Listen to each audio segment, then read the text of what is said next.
शेर है जिसके साथ मैं उनको बुलाऊंगा कि मंजिल उन्हीं को मिलती है जिनके सपनों पे जान होती है, पंखों से कुछ नहीं होता, हौसलों से उड़ान होती है। तो यह हौसला, ये जो डॉक्टर रोशन जहाँ का जो हौसला है उसे सुनते हैं हम लोग, हम सब ज़्यादा वक्त ना बर्बाद करते हुए। डॉक्टर रोशन जहाँ, प्लीज़।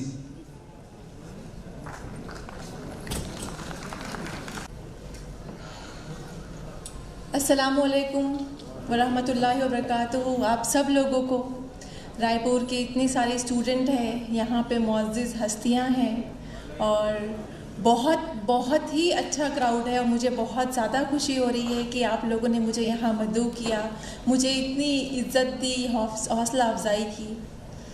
शुरुआत अल्लाह के नाम से करती हूँ, नाम से अल्लाह के करती हूँ आगाज़े बयां, जो नहायत रहम वाला है बहुत ही मेहरबां।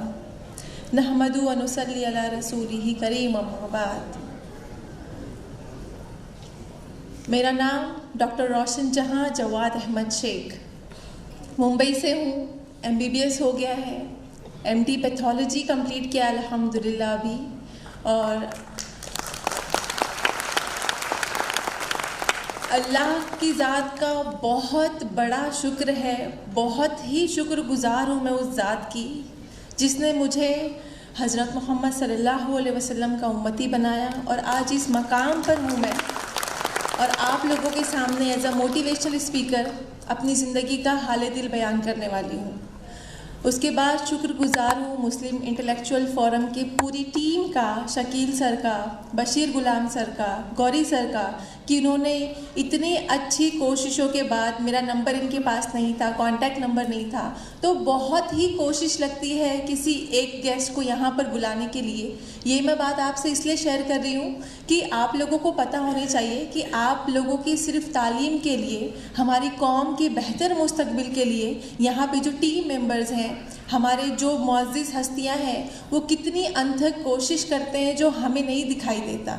तो अब आप लोगों की जिम्मेदारी बनती है कि ऐसे प्रोग्राम्स जो इतनी कोशिशों के बाद, इतने फाइनेंशली कोशिश भी लगती है, उसमें फिज़िकली कोशिश भी लगती है, ये सारी कोशिशों के बाद अगर कोई प्रोग्राम सक्सेसफुल तब होता है जब आप में से बैठा यहाँ पे हर एक बच्चा उस ऊंची पोस्ट पे हो जहाँ वो पोस्ट पे जाके हमारे मुल्क और कौम का नाम रोशन करे। मैं एक बार बहुत ज़्यादा शुक्रगुज़ार हूँ आप सब लोगों का, रायपुर के लोगों का, कि उन्होंने मुझे यहाँ पर एज अ चीफ गेस्ट मदऊ किया है। शुरू मैं इस तरह करूँगी कि मैं भी आप लोगों की तरह ही बहुत ही मामूली लड़की हूँ। मेरे अब्बू जो थे वो वेजिटेबल वेंडर थे, सब्ज़ी तरकारी बेचते थे वो, और घर में काफ़ी नामसाइद हालात थे, फाइनेंशियली हम काफ़ी वीक थे, लेकिन बचपन से सपना था कि कुछ करना है, लोगों की खिदमत करना है और घर को सपोर्ट करना है। और उस वक्त से बहुत पढ़ाई में दिल लगाया, अल्हम्दुलिल्लाह हर क्लास में अव्वल दर्जा लेकर आगे बढ़े। 10th में मैंने 92 स्कोर करके मैं जहाँ रहती हूँ जोगेश्वरी में, वहाँ पे टॉप किया और घर वाले काफ़ी खुश हुए बिकॉज़ मेरे जो फैमिली बैकग्राउंड है, मम्मी की तरफ से, अब्बू की तरफ से, वहाँ पे ऐसा रुझान नहीं है लड़कियों को ज़्यादा पढ़ाने का।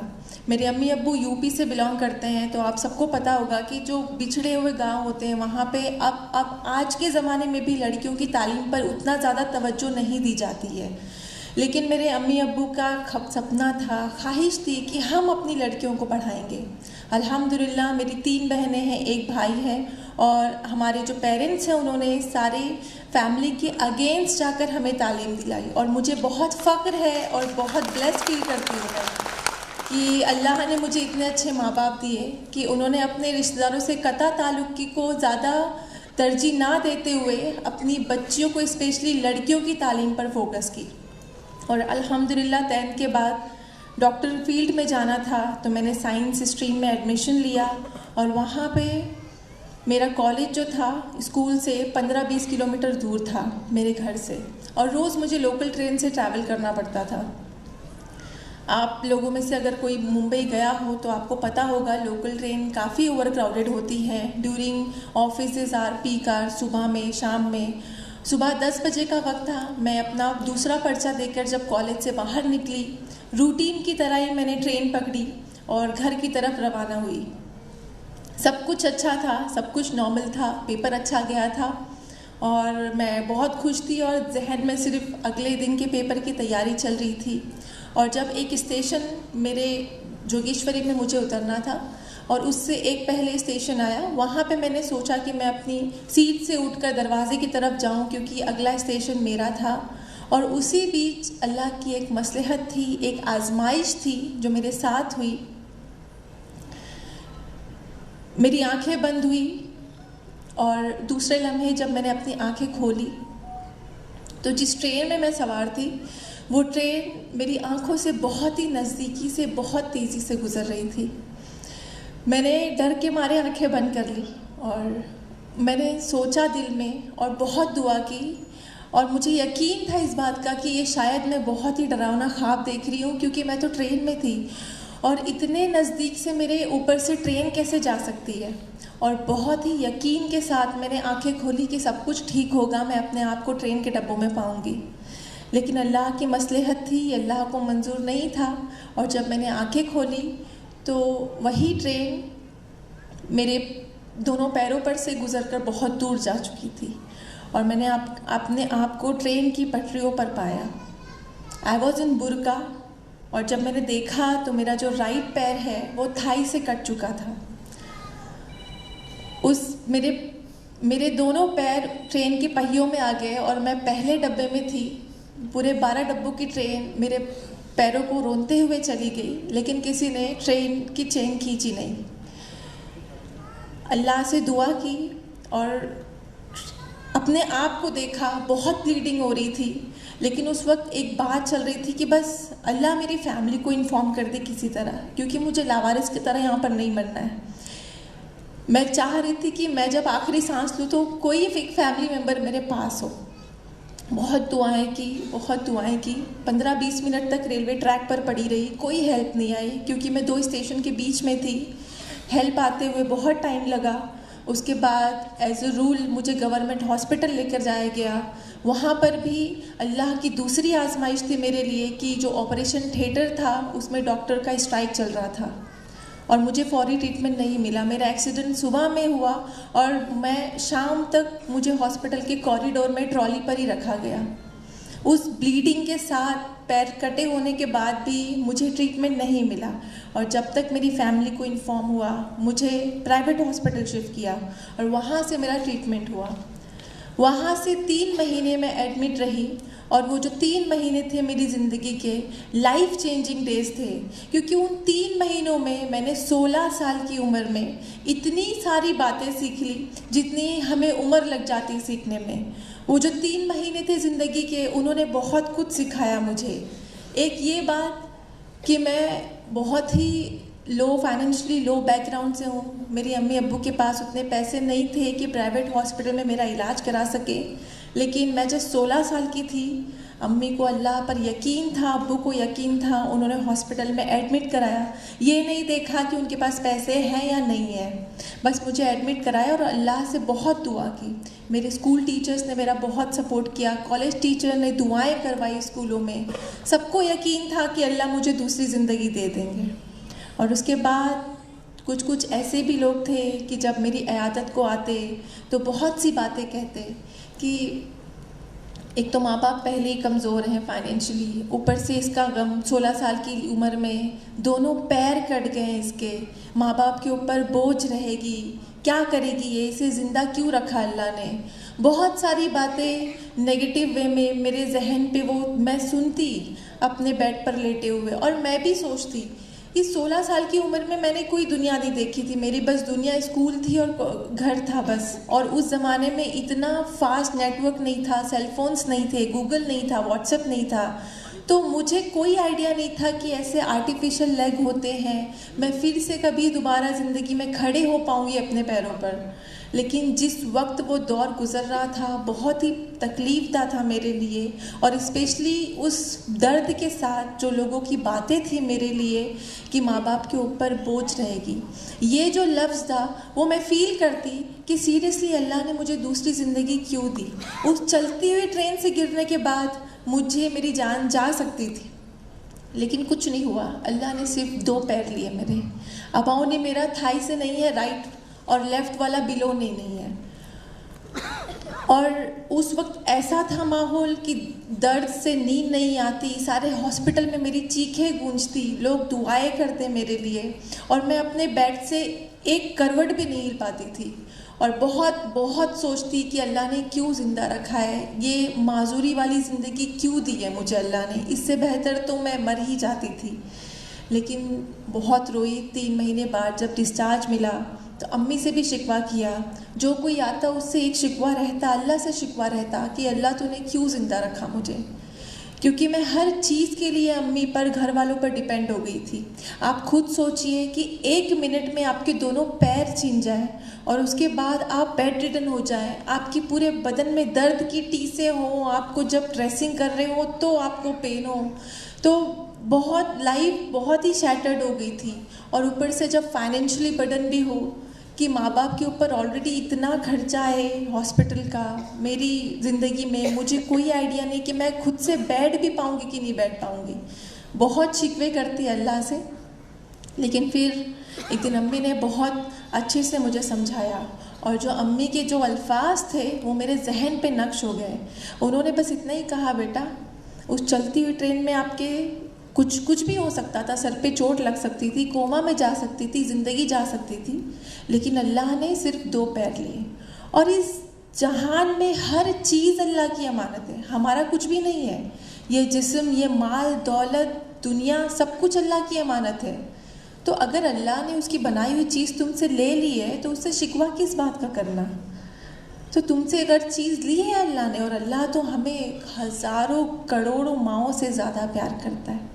एक माँ अपने बच्चों को बुखार में, तकलीफ़ में देखकर रात भर नींद नहीं आती उसे, तो सोचो अल्लाह अपने बंदों को, वो भी उसके प्यारे बंदे को, आजमाइश में देखकर कैसे रह सकता है। अगर अल्लाह ने आपको आजमाइश के लिए चुना है, आप अल्लाह की प्यारी बंदी हो, आजमाइश के लिए चुना है, तो ज़रूर इसका बदला मिलेगा। बस अल्लाह की ज़ात पर यकीन रखो। और जो ये डिसेबिलिटी है आपकी, इसको इग्नोर कर अभी जो आपके अंदर क्षमता है, अभी जो एबिलिटी है, अभी जो खासियत रह गई है आपके अंदर, उसको देखो। मैंने अम्मी की बात पे गौर किया और मैंने सोचा कि अम्मी तो सच ही कह रही है। जब अल्लाह ने मुझे बनाया, उसी की अमानत थी, उसने ले लिया, तो मेरा क्या हक है उससे शिकवा करने का। अभी मेरे अंदर जो एबिलिटी, मैं क्यों ना उससे लोगों को साबित करूं, उससे लोगों को प्रूफ करूं कि डिसेबिलिटी के बाद भी ज़िंदगी ख़त्म नहीं होती है। डिसेबिलिटी के बाद लड़कियां या डिसेबल लोगों पे बोझ नहीं होते हैं। मैंने फिर पढ़ाई स्टार्ट की। I was in 11th standard जब एक्सीडेंट हुआ। मैंने वो ईयर स्किप नहीं किया। 11th व्हीलचेयर पे दिया मैंने, 12th व्हीलचेयर पे जाके दिया। मम्मी के साथ जाती, अम्मी गोद में उठाकर मुझे कॉलेज लेकर जाती, और अल्हम्दुलिल्लाह से 12th में मैंने डिस्टिंक्शन लिया। और उसके बाद यहाँ MBBS के लिए कॉमन एंट्रेंस टेस्ट होता है, जो अभी नीट हो गया है, वो मैंने अल्हम्दुलिल्लाह 3rd रैंक हासिल किया ऑल ओवर महाराष्ट्र। और आप लोगों की तरह मैं भी बहुत खुश थी कि 3rd रैंक है ऑल ओवर महाराष्ट्र, अब तो मेरा ड्रीम पूरा हो जाएगा। और इससे सारी जर्नी में मेरे जो ऑर्थोपेडिक सर्जन मिले मुझे, बहुत अच्छे मिले। वो आज तक मेरी मेंटोरशिप की है उन्होंने।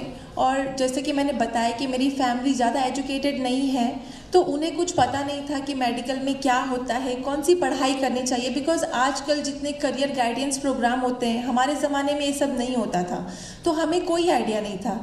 तो फिर उसके बाद उन्होंने मेरी मेंटोरशिप की अच्छे से। उन्होंने मुझे और हौसला दिया कि बेटा ये पैर तेरे पास नहीं है, तू आज व्हील चेयर पे है, बेड रिडन है, लेकिन एक ऐसा दिन भी आएगा, साइंस ने इतनी तरक्की कर ली है, एक ऐसा दिन भी आएगा कि लोग तुझे देख के बोलेंगे नहीं कि तेरे पास 2 पैर नहीं है। तब मुझे उनकी बातें झूठ लगती थी। मुझे लगता था मुझे तसल्ली दे रहे हैं, मेरी असली मुझे समझा रहे हैं। तो उनकी भी मेंटोरशिप से बहुत मोटिवेशन मिला मुझे, फैमिली सपोर्ट मुझे अल्हम्दुलिल्लाह बहुत मिला। और जब 3rd रैंक आया तो आई वॉज़ वेरी हैप्पी कि अब जो मेरा सपना है डॉक्टर बनने का, मैं इंशाल्लाह डॉक्टर बनूंगी, मेडिकल में एडमिशन मिलेगा। और इन 2-3 सालों में मैंने अपने आर्टिफिशियल लेग से चलना सीखना शुरू कर दिया था। इस आर्टिफिशियल लेग से चलना भी एक बहुत बड़ी आजमाइश थी। जिस तरह छोटा बच्चा चलना सीखता है, गिरता है, उसको चोटें लगती है, उसी तरह मैंने फिर से दूसरी ज़िंदगी हासिल करके चलना सीखा इन पैरों के साथ। और अभी भी तकलीफ़ होती है इन पैरों के साथ, लेकिन अल्हम्दुलिल्लाह अल्लाह का लाख लाख शुक्र है कि मैं अपने पैरों पर खड़ी हूँ, आप लोगों के सामने हूँ। मैं व्हील चेयर में नहीं हूँ, मैं किसी की मोहताज नहीं हूँ, तो अल्लाह का बहुत बड़ा करम है। 3rd रैंक लिया जब मेडिकल में एडमिशन के लिए काउंसलिंग के लिए गई, तो वहाँ एक नई बात पता चली कि अगर फिज़िकल डिसेबल कैंडिडेट है तो अगर वो 40 to 70% के बीच में डिसेबिलिटी है उसका, तो ही वो एलिजिबल है एडमिशन के लिए। और जब मेरा एग्जामिनेशन किया गया तो मुझे उन्होंने 89% माजूर बताया ऑन सर्टिफिकेट, और काउंसलिंग के फर्स्ट डे ही मुझे डिनाई मिल गया कि आप मेडिकल में एडमिशन नहीं ले सकते बिकॉज आप ज़्यादा माजूर हो, आप पेशेंट को नहीं देख सकते हो, आप पढ़ाई नहीं कर सकते हो, आप मेडिकल में बहुत दूर दूर लेक्चर्स होते हैं, आप जा नहीं पाओगे, आप पेशेंट को देख नहीं पाओगे, आप सारा हेक्टिक जो शेड्यूल होता है मेडिकल का वो कंप्लीट नहीं कर पाओगे।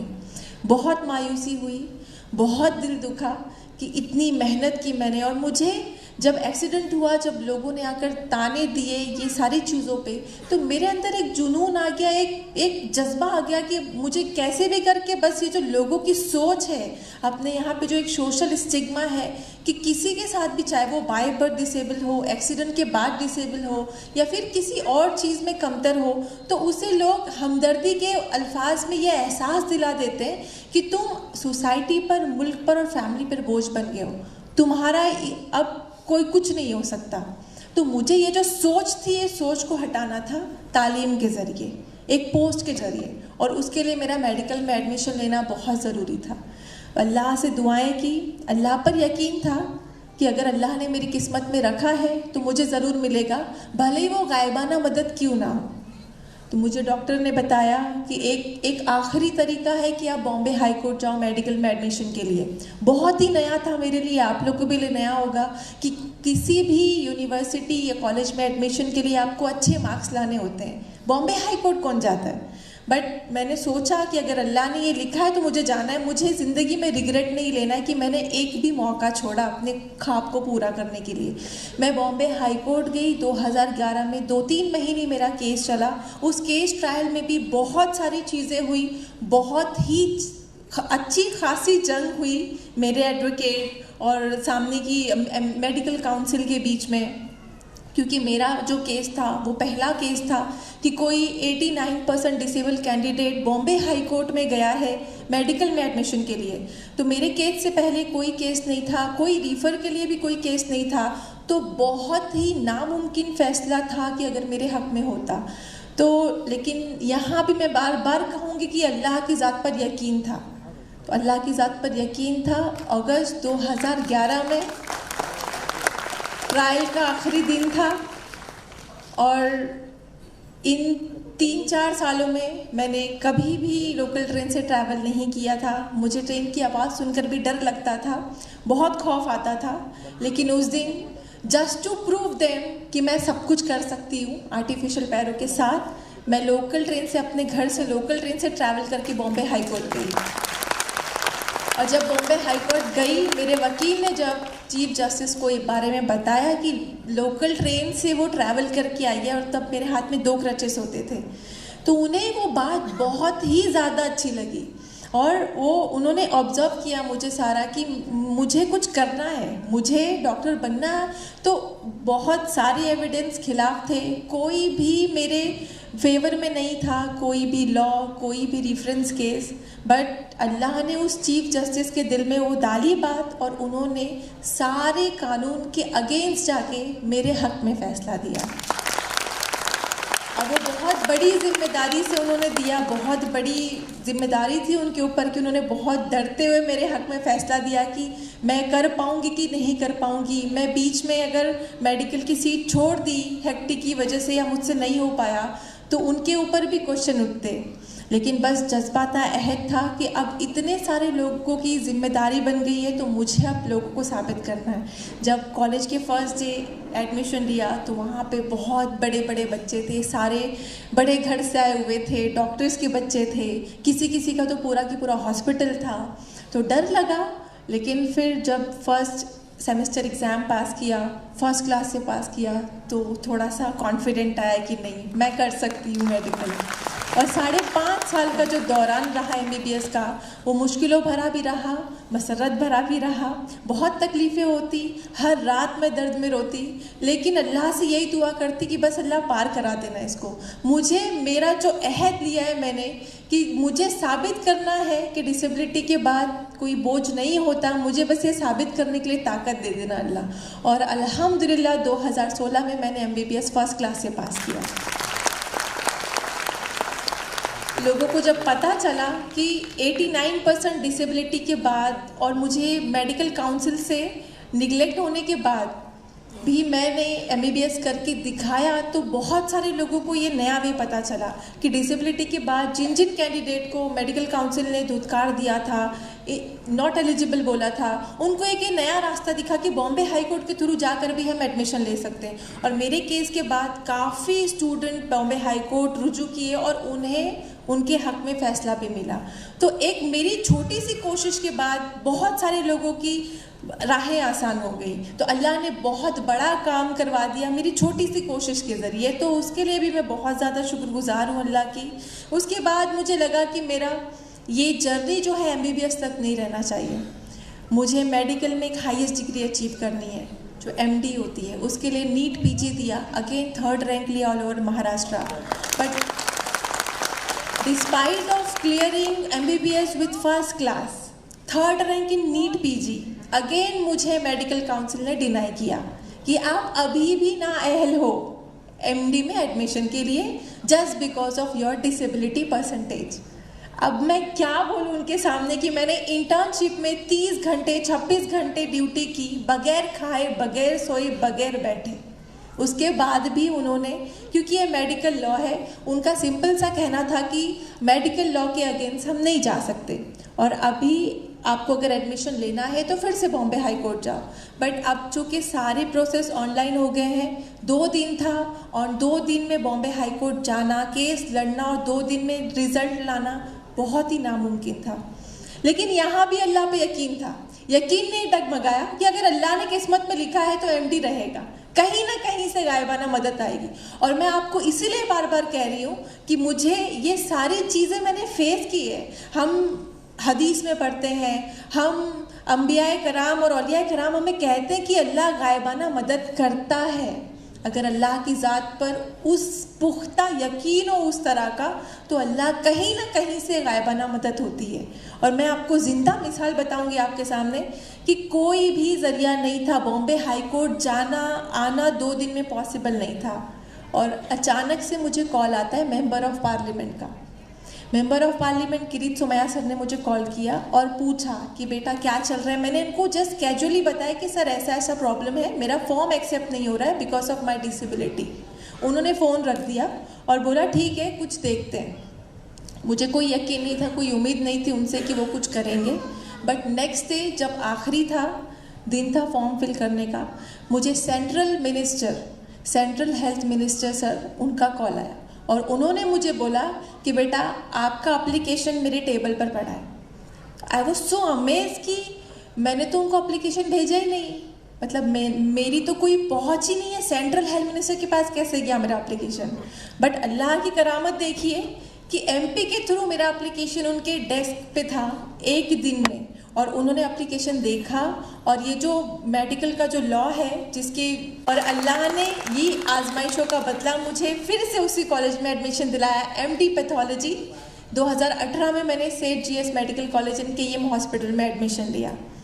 मेरा जो सपना था MBBS का वो कंप्लीट हुआ।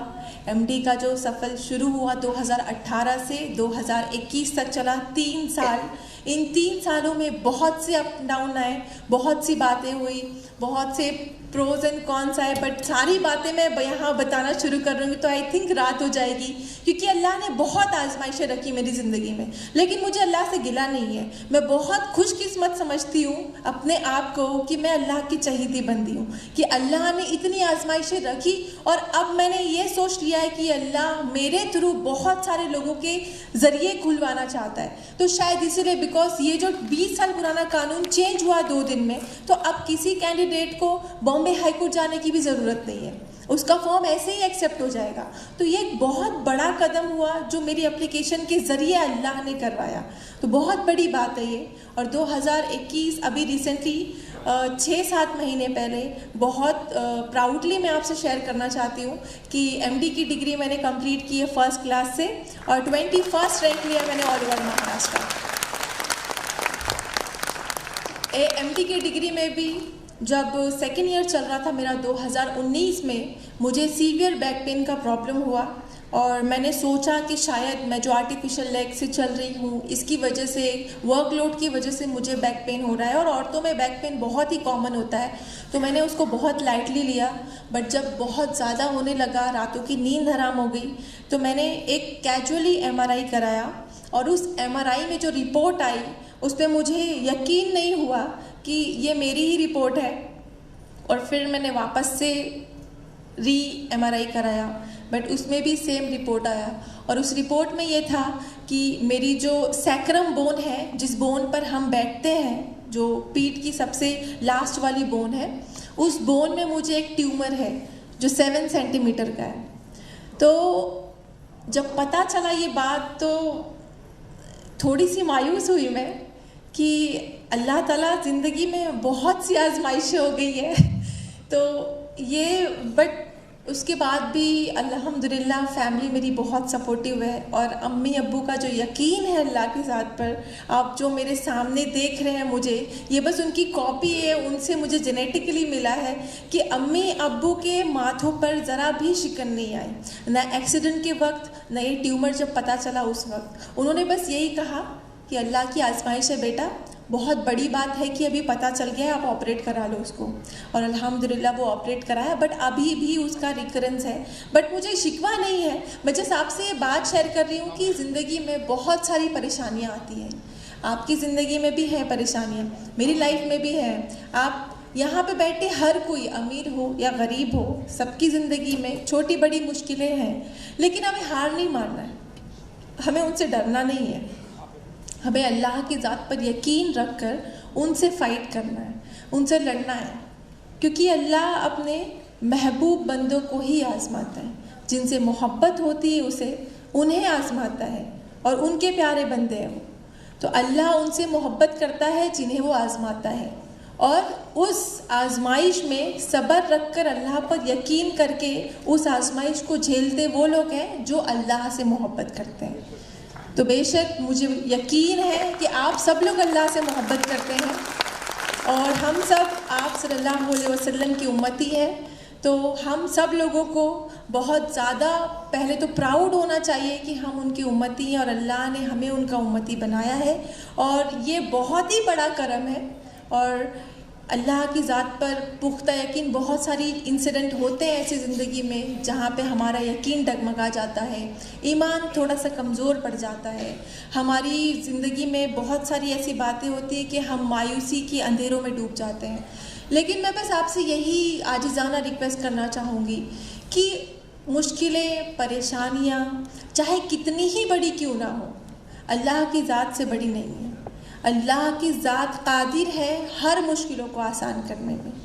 बस आपका यकीन ना उस तरह का पुख्ता यकीन होना चाहिए कि हमारा अल्लाह, हमारा रब, हमारी इस्तिताअत, हमारी सब्र से ज़्यादा हमें आजमाइश में नहीं डालेगा। उसे बेहतर पता है कि किसकी क्या इस्तिताअत है, क्या आजमाइश है। अल्लाह ने मेरी ज़िंदगी में कई आजमाइशें रखी, और मैं शेयर करना चाहूँगी कि इस रिसेंट फरवरी में मैंने अपने वालिद को खो दिया है, और बहुत ही तकलीफ़ होती है मुझे ये बात शेयर करने में। और यहाँ पे जितने भी बच्चे हैं, मैं उनसे कहना चाहूँगी कि हमारी ज़िंदगी में दो ही बहुत ही प्योर एंड खालिस रिश्ते हैं हमारे पास, और वो रिश्ता है हमारे माँ बाप का रिश्ता। माँ बाप जितना प्यार, जितनी मोहब्बत, बेगर्ज मोहब्बत अपने बच्चों से करते हैं, वो मोहब्बत आपको कोई नहीं दे सकता, कोई और रिश्ता नहीं दे सकता। क्योंकि हर रिश्ते में हर जगह आपको कहीं ना कुछ गर्ज दिखाई देगी, लेकिन माँ बाप का रिश्ता ऐसा है जो बहुत ही खालिस है। अल्लाह ने उसको बनाया ही वैसा है। माँ बाप की बच्चे से मोहब्बत, बच्चे की माँ बाप से मोहब्बत। और मैं मानती हूँ, मैं भी आप लोगों की जनरेशन का हिस्सा हूँ। आजकल की जनरेशन जिस तरह से आगे जा रही है, जिस तरीके से आगे बढ़ रही है, ये बहुत ही फास्ट फॉरवर्ड लाइफ हो गई है हमारी। बिकॉज कंपटीशन बहुत है, बहुत तरक्की है, आपस में मोरालिटी जो होती है, हमारी जो फैमिली की एक तहजीब होती थी, वो धीरे धीरे कम होती जा रही है। हमने बहुत सारी ऐसी वेस्टर्न कल्चर्स, वेस्टर्न चीज़ें अपना ली हैं जिनकी वजह से हम एक फैमिली में साथ तो रहते हैं लेकिन फैमिली के पास नहीं रहते। यहाँ पर बैठे कितने बच्चे हैं जो बहुत ही ज़्यादा फैमिली को टाइम देते हैं। मुझे नहीं लगता 10% भी बच्चे होंगे। बिकॉज हम हर इल्ज़ाम सोशल मीडिया को नहीं दे सकते। इंसान के अपने अंदर अल्लाह ने इंसान को अशरफुल मखलूक़ात बनाया है। हम हर मखलूक से आला हैं, हमारे पास दिमाग है, तो हमारे पास वो सलाहियत है कि हम अच्छे और बुरे की तमीज़ कर सकें। तो सोशल मीडिया, व्हाट्सएप, इंस्टाग्राम, ये सारी चीज़ें किस तरीके से यूज़ करनी चाहिए, कहाँ यूज़ करनी चाहिए, इसका यूज़ आपकी ज़िंदगी में कितना होना चाहिए, क्या किस जगह होनी चाहिए, ये हम सबको बेहतर पता है। चाहे वो स्टूडेंट हो, चाहे वो माँ बाप हो, चाहे वो कोई भी बच्चा हो। तो हमारी प्रायोरिटीज़ के ऊपर डिपेंड करता है कि हम अपने असली रिश्ते को ज़्यादा इम्पोर्टेंट देते हैं या वो सो कॉल जो ऑनलाइन फ्रेंड्स होते हैं उनको इम्पोर्टेंस देते हैं।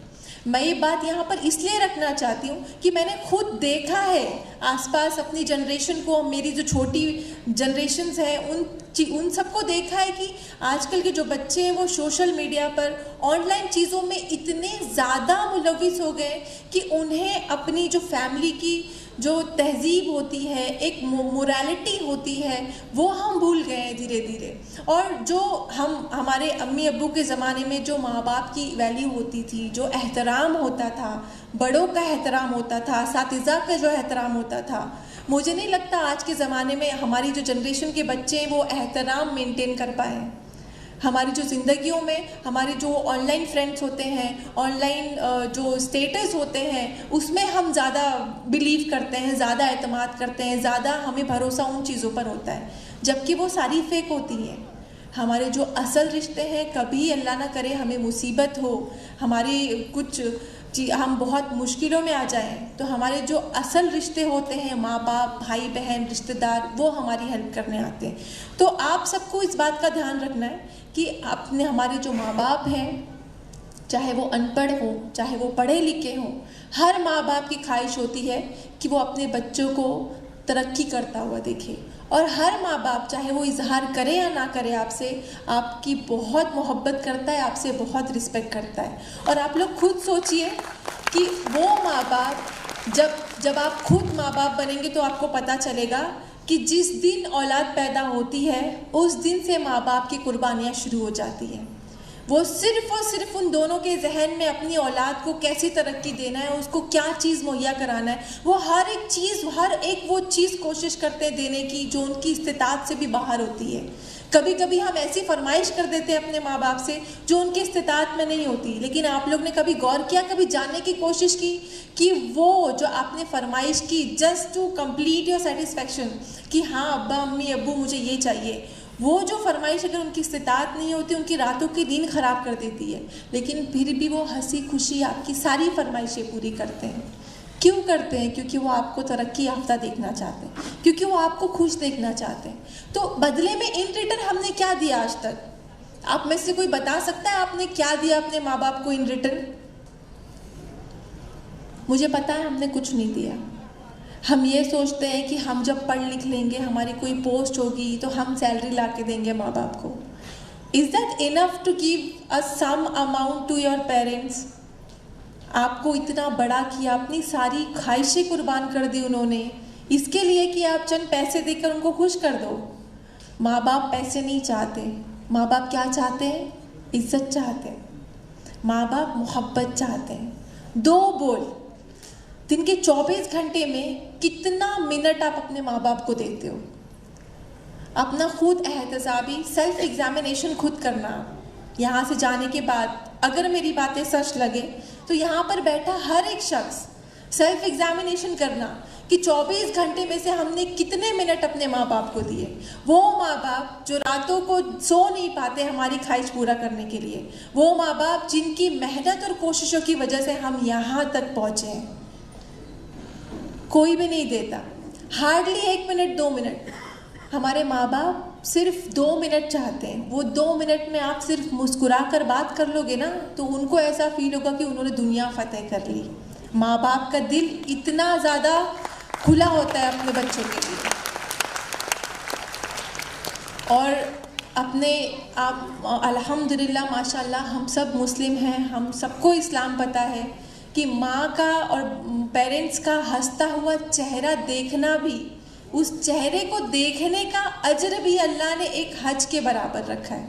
बताइए क्या वैल्यू है माँ बाप की, और हमने क्या बना दिया अपने माँ बाप को। मैं आप सबसे रिक्वेस्ट करना चाहूँगी कि प्लीज़ अगर आज कुछ भी थोड़ा सा भी अगर इस प्रोग्राम को सक्सेसफुल देखना चाहते हैं आप, तो आप में बैठा हर एक शख्स, हर एक बच्चा, हर एक स्टूडेंट आज घर जाकर अपने माँ बाप की कम से कम 1 मिनट 2 मिनट पैर दबा देना, बट उनसे बैठ के बात कर लेना और बस एक वर्ड बोलना और उनकी आंखों में देखना। आप बस एक जुमला बोलना कि शुक्रिया, थैंक यू अम्मी अब्बू, आपने आज तक मेरे लिए इतना सब कुछ किया।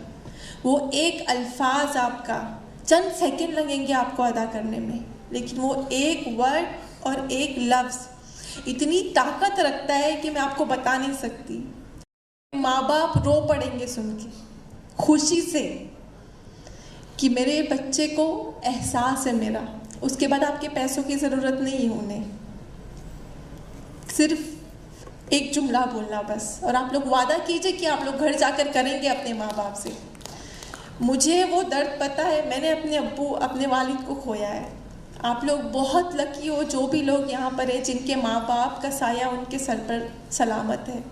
आप लोग बहुत लकी हो।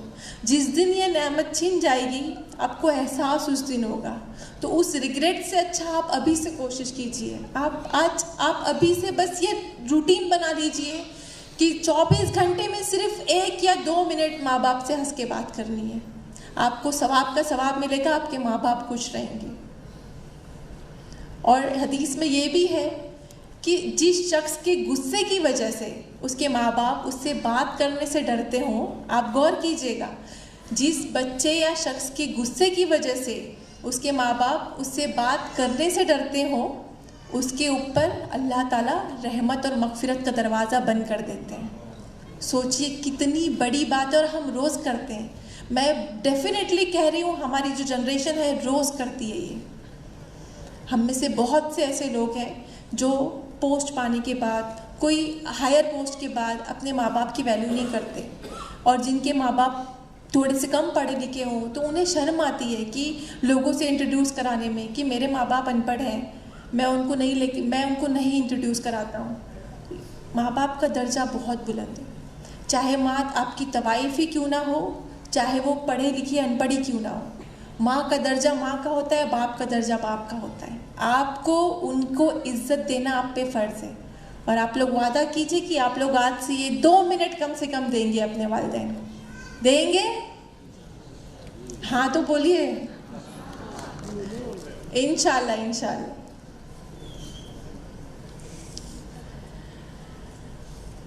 दूसरी बात मैं यहाँ पे देख रही हूँ, बहुत सारी मेरी ख़ातीन बहनें हैं और मुझे बहुत खुशी होती है कि जब मेल और फीमेल का रेशो एक इक्वल होता है। इक्वालिटी की बात आजकल हर कोई करता है, वुमेन एम्पावरमेंट, वुमेन इक्वालिटी।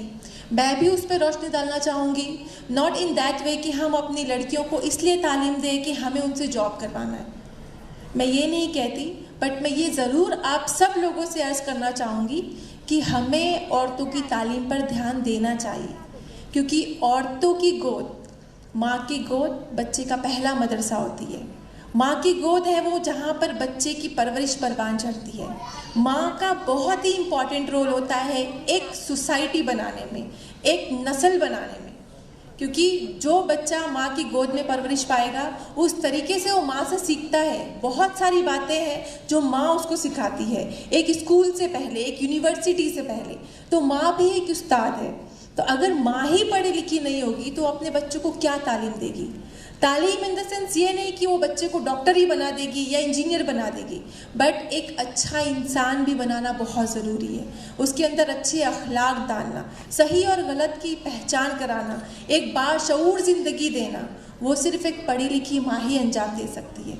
और वो पढ़ी लिखी माँ तब अंजाम देगी जब हम अपनी लड़कियों को पढ़ाएंगे।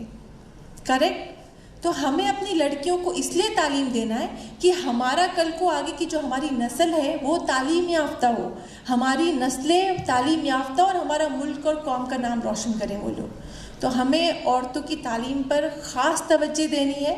और आजकल का जो ये रूटीन है कि हम लड़कियों को कम पढ़ाकर उनके दहेज पर ज़्यादा खर्चा करते हैं, बहुत बड़ी लानत है दहेज। बल्कि वो सारी चीज़ें बहुत ही वक्ती है, फ़ानी है। आपको पता है आप एक बार फ्रीज दोगे वो ख़त्म हो जाएगा और उसके बाद उसको कोई और यूज़ करेगा, बट उन्हीं पैसों से अगर आप उसको तालीम का जेवर से आरास्ता करोगे तो उससे सारी नस्लों को फ़ायदा होगा। एक आदमी तालीम याफ्ता होता है तो उससे एक सोसाइटी मुस्तफ़ीज़ होती है, एक सोसाइटी को उसका बेनिफिट मिलता है। बट एक औरत जब तालीम हासिल करती है तो उसका जो फ़ायदा, उसका जो बेनिफिट है वो नस्लों तक जाता है। तो आप आने वाली नस्लों की अमीन हैं। यहाँ पर जो मेरी स्टूडेंट बहनें बैठी हैं, आप आने वाली नस्लों की अमीन हैं। आपकी गोद में हमारी नस्लें परवान चढ़ेंगी। तो आप लोग भी इस बात का ध्यान रखिए कि आप पढ़ी लिखी, इतनी पढ़ी लिखी हो कि बस हमारी आने वाली नस्लों को अच्छे से बाशऊरियत की तालीम दे सके, उन्हें ये जहन में बिठा सके कि तालीम ही एक ऐसा रास्ता है जिससे हमारा मुल्क और हमारी कौम आगे बढ़ सकती है। बाकी कोई ज़रिया नहीं है, कोई शॉर्टकट नहीं है। हम आज के ज़माने में जो रोना रोते हैं कि हमारी कौम के साथ जुल्म हो रहा है, हमारी मुल्क के साथ जुल्म हो रहा है, हमारे लोगों के साथ जुल्म हो रहा है, ये जुल्म इसलिए हो रहा है कि हम तालीम के मैदान में पीछे हैं। आप सब इस बात से एग्री करते हैं कि हम वो पोस्ट पर नहीं है, हम वो कुर्सी पर नहीं है जहाँ पे हमारी भाई बहनों को या हमारे मुल्क के लोगों को होना चाहिए। तो जब हम उस पोस्ट पर हैं ही नहीं तो इंसाफ कहाँ से मिलेगा? हम सिर्फ घरों पर बैठकर टीवी रिमोट के चैनल पे बदल बदल कर सिर्फ न्यूज़ देखकर खुद को और दूसरों को ब्लेम करते हैं कि हमारे साथ बुरा हो रहा है, हमारे साथ बुरा हो रहा है। लेकिन इस बुरा को सही कैसे कर सकते हैं? हमारे पास जो हमारी नई जनरेशन है उनको बचपन से ही एहसास दिलाकर कि तुम्हारे ऊपर बहुत बड़ी रिस्पॉन्सिबिलिटी है, तुम्हारे हाथ में हम सब का मुस्तकबिल है। आप सब जो यहाँ स्टूडेंट बैठे हैं, आप सब हमारे मुस्तकबिल की ताबनाक सितारे हैं। आप लोगों की वजह से ही हमारी कौम और हमारा मुल्क तरक्की करेगा। तो आप लोगों को बचपन से ही ये समझ जाना चाहिए कि तालीम ही एक ऐसा पोस्ट है, ऐसा हथियार है, ऐसा रास्ता है जहाँ से आप हम सबको इंसाफ दिला सकते हो और अपने मुल्क का नाम रोशन कर सकते हो। और मुल्क से वफा तो ईमान का भी हिस्सा है। तो आप सब लोग बस तालीम हासिल कीजिए, चाहे वो कोई भी हो। मैं ये नहीं कह रही कि सब लोग डॉक्टर बनो, सब लोग इंजीनियर बनो। हमारी कौम को, हमारे मुल्क को आप सबकी हर जगह ज़रूरत है। और अल्हम्दुलिल्लाह अभी इतनी सारी वैकेंसीज है, इतनी पोस्ट है, इतनी स्ट्रीम्स खुल गई हैं कि आप हर शोबे में अपना नाम कर सकते हो। और इंशाअल्लाह मैं अल्लाह से दुआ गो रहूँगी कि यहाँ पर आए हुए तमाम लोग अपनी ज़िंदगी में कुछ ना कुछ ऐसे पोस्ट पर पहुँचे, ऐसा ओहदा करें कि अपने मुल्क, रायपुर, अपने कौम, इंडिया का नाम रोशन करें। बहनों के लिए मैं एक शेर कहना चाहूँगी कि हमारी जो बहनें हैं उनके हाथ में हमारा मुस्तकबिल है। और जो माँ होती है वही एक कोई भी बिल्डिंग जब बनती है तो उसकी जो बुनियाद होती है वो मेमार बढ़ई तामीर करता है, मेमार। तो हमारी जो औरतें हैं वो एक मेमार है, क्योंकि बचपन से जिस वे में वो अपने बच्चों को ढालेंगी, बच्चा अपनी माँ की अक्कासी करता है। तो उनके लिए एक शेर कहना चाहूँगी मैं। इंसान के किरदार की मेमार है औरत। जो हमारा किरदार का रिफ्लेक्शन होता है हमारी तरबियत में दिखता है। इंसान के किरदार की मेमार है औरत, इखलास व मुरव्वत की तरहदार है औरत। ये माना रहम दिल है, नर्म खूं है, सिन्फ नाजुक है। हमें नर्म खूं कहा जाता है, नाजुक कहा जाता है। ये माना रहम दिल है, नर्म खूं है, सिन्फ नाजुक है, मगर जब वक्त पड़ जाए तो एक तलवार है औरत।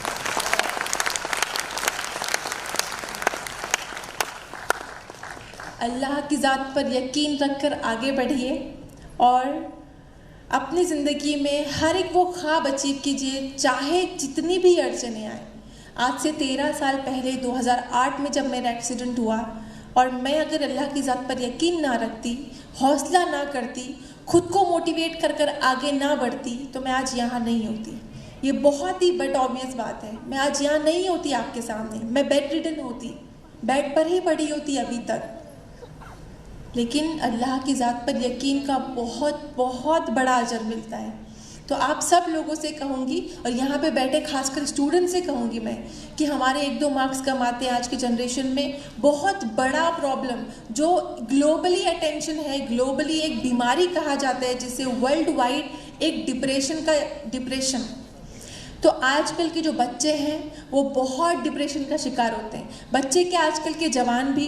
और हमें बहुत सुनने में आता है कि एक छोटी सी चीज़ अगर 1-2 मार्क्स कम आ गए या फिर लाइफ में थोड़ी सी परेशानी आ गई तो बहुत मायूस होते हैं। और ऐसे मायूस होते हैं कि बस ज़िंदगी ही अपनी हार देते हैं किसी भी फॉर्म में।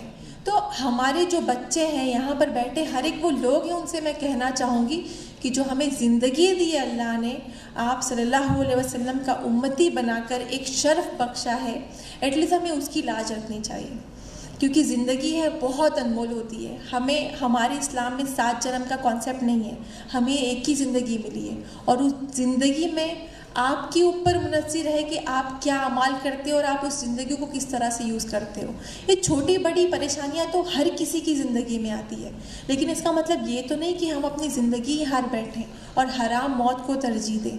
कितना बड़ा गुनाह है हराम मौत हमारे यहाँ। और हमारे यहाँ पे बहुत सारे बच्चे ऐसे होते हैं, इवन दो एल्डर्स भी हैं, जो छोटी सी परेशानी आने के बाद बहुत ज़्यादा डर जाते हैं, हिम्मत हार जाते हैं, हौसला हार जाते हैं और मौत को तरजीह देते हैं। तो ये बहुत गलत बात है। आपकी जो ज़िंदगी है वो बहुत कीमती है। और मैं तो ये कहना चाहूँगी कि आप यहाँ पर बैठे सारे लोग, आप लोग बहुत ही ज़्यादा अल्लाह के शुक्रगुज़ार होने चाहिए कि आपके पास 2 हाथ है सलामत, 2 पैर है सलामत, 2 आँखें हैं सलामत, आपका पूरा बॉडी सही सलामत है। आप कभी सोचिएगा, फुर्सत मिलेगी कि जो बच्चे बाय बर्थ ब्लाइंड होते हैं या एक्सीडेंट के बाद उनकी रोशनी चली जाती है आँखों की, बगैर रोशनी के हम ज़िंदगी तसव्वुर नहीं कर सकते। सोचिए वो कैसे रहते हैं। बगैर हाथ के आप क्या कर सकते, बगैर पैरों के आप क्या कर सकते, बगैर समात के आप क्या कर सकते। तो अल्लाह का हर एक दिन जो हम सुबह में उठते हैं वो सबसे पहला शुक्राना होना चाहिए कि अल्लाह ने एक और दिन हमें दिया और पूरी फंक्शनल बॉडी के साथ में, क्योंकि ये जो ज़िंदगी है बहुत बड़ी नेमत है। लोग, जब मैं एज अ डॉक्टर आपको एक्सपीरियंस बता रही हूँ कि जब आईसीयू में पेशेंट्स होते हैं, बहुत क्रिटिकली हालत में होते हैं, लोग करोड़ों रुपया बहाते हैं अपने रिलेटिव्स को बचाने के लिए, लेकिन उस वक्त जब लोग भीख मांगते हैं ज़िंदगी की, वो मंजर बहुत दर्दनाक होता है कि करोड़ों रुपए होने के बाद भी ज़िंदगी की भीख मांग रहे हैं अल्लाह से। और हमारे पास अल्लाह ने वो ज़िंदगी दी है, बट हम उसको जीने और उसको इबादत में लगाने के बजाय हम उसको गंवाने को तरजीह दे रहे हैं। तो सोचिए, जो ज़िंदगी आप जी रहे हो उसके लिए हज़ारों लोग दुआएं मांग रहे, गिड़गिड़ा रहे हैं कि अल्लाह हमें ज़िंदगी दे दे और ज़िंदगी दे दे। और इतनी बड़ी नेमत है आपके पास और आप उसको खुद से ठुकरा रहे हो। यकीन रखिए अल्लाह की ज़ात पर, क्योंकि जो यकीन की राह पे चल पड़े उन्हें मंजिलों ने पनाह दी। जो यकीन की राह पे चल पड़े उन्हें मंजिलों ने पनाह दी। जो कदम कदम पर बहक गए उन्हें वसवसों ने डरा दिया।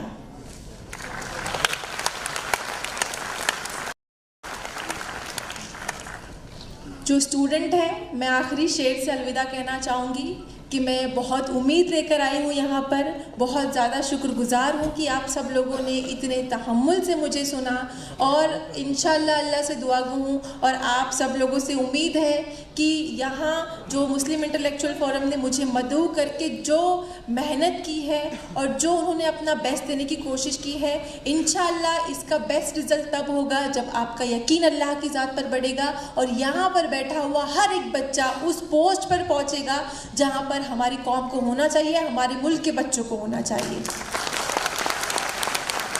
आप सबसे बस आजिज़ाना रिक्वेस्ट करूँगी, आजिज़ाना दरख्वास्त करूँगी कि आप दुनियावी तालीम के साथ साथ दीन के साथ भी चलें, क्योंकि ऐसे बहुत सारे लोगों को देखा है मैंने कि जब दीनी तालीम, दुनियावी तालीम में वो एक मकाम हासिल कर लेते हैं तो कहीं ना कहीं वो दुनियावी तालीम या दुनियावी जो हमारा रिप्रेजेंटेशन है, दुनियावी जो चीज़ है, उसको थोड़ा थोड़ा वो कम करने लगते हैं। बट मैं ये कहना चाहूँगी कि देखो, दुनियावी और दीनी हमेशा उसमें बैलेंस रखना चाहिए। आपको दीन के साथ साथ दुनिया में चलना चाहिए, क्योंकि हमें दुनिया में रहना है, लेकिन दुनियावी तालीम हासिल करके हम दीन को पीछे नहीं छोड़ सकते, क्योंकि हम सबको आखिरत में हम सबको मरना है और एक दिन हमारा भी हिसाब किताब होगा।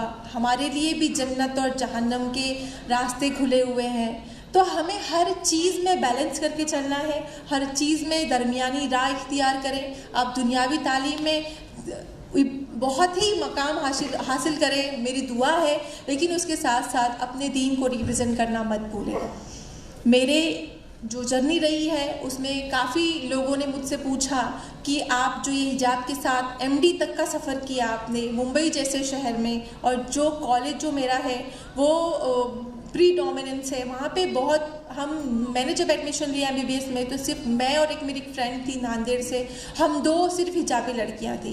तो बहुत सारी बच्चियाँ ऐसी होती हैं जो हिजाबी होती हैं, लेकिन जब वो एक नॉन मुस्लिम या फिर कोई ऐसे प्री डोमिनेंस वाले इंस्टीट्यूट में जाती हैं जहाँ पर हिजाब की जो पहनने की जो रेशियो है कम होती है, तो वो मारे शर्म के या फिर हिचकिचाहट से हिजाब को छोड़ देती हैं।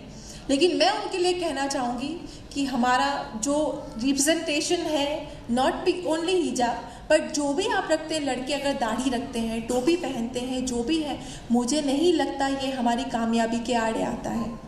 अल्हम्दुलिल्लाह से आज तक की जर्नी में मैंने हमेशा हिजाब पहना, इवन तो मेरा जो कॉलेज रहा है MBBS का, MD का, वहाँ पे बहुत प्रीडोमिनेंस है नॉन मुस्लिम की, बट अल्हम्दुलिल्लाह मुझे कभी किसी ने कोई शिकायत नहीं की कि आप हिजाब क्यों पहनते हो, आप ऐसे क्यों रहते हो, आप डिफरेंट दिखते हो। मुझे कभी किसी से तासुब का नहीं मिला, ना मुझे ताना मिला, और अल्लाह का लाख लाख शुक्र है। बाज़ बात ये होती है कि हमारी नीयत साफ़ होनी चाहिए, हमारा ये रिप्रेजेंटेशन है, हमारी पहचान है, और हमें इसमें खुश होना चाहिए और हमें बहुत प्राउड होना चाहिए, और हमें इसमें कोई शर्म की बात नहीं कि आप हिजाब लेते हो और आप बैकवर्ड हो। हिजाब लेना is not a sign of backwardness. हिजाब लेना हमारा हक है और हम उसको यूज़ कर रहे हैं, दैट्स इट। और इसके साथ आप हर ऊंची पोस्ट पर जा सकते हो। अल्हम्दुलिल्लाह मैं MD की पोस्ट पर हूँ और मुझे आज तक कोई ताना नहीं मारता है, ना मुझे फील होता है कि इस हिजाब ने या ये हिजाब कभी भी मेरी तरक्की की राह में आड़े आया हो। अल्हम्दुलिल्लाह मैं बहुत ही प्राउडली आप सबसे शेयर कर रही हूँ कि मुझे बहुत ही फ़ख्र होता है कि जब मुझे क्राउड में देखा जाता है तो मैं उन सब से एक अलग दिखती हूँ। मेरी एक पहचान है जो मेरा हिजाब है। आप सब के लिए एक आखिरी शेर है।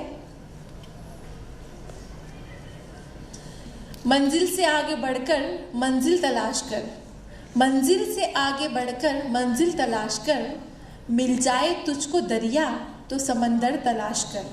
हर शीशा टूट जाता है पत्थर की चोट पर, हर शीशा टूट जाता है पत्थर की चोट पर, पत्थर ही टूट जाए वो शीशा तलाश कर। वीडियो को लाइक करें, शेयर करें, सब्सक्राइब करें और हमारी वीडियोस देखते रहें। अल्लाह हाफिज़ नासिर।